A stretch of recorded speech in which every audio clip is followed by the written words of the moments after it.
Jonathan Ketz joining us now to explain how the strike could affect things come Monday. Good evening, Jonathan.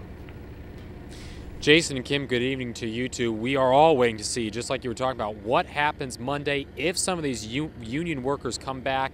Will they have their jobs? But like you talked about, the strike is now over. Since January 20th, though, most of the Teamsters union members haven't crossed this line here at the Nichols Aluminum factory in Davenport. But now that some of the temporary workers have replaced some of the union ones, what will happen next? In days past, it's looked like this. They were all standing right here with the little cubby hole in their hut. But on Friday, it looked like this. I bring him to work tonight. It's all cleaned up.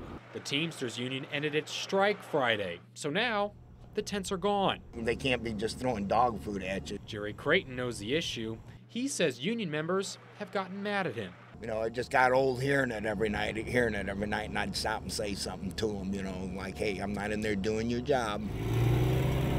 Creighton is a janitor at Nichols, but he used to be in a union that went on strike. And we stayed out there for quite a while, and finally they just said that's it.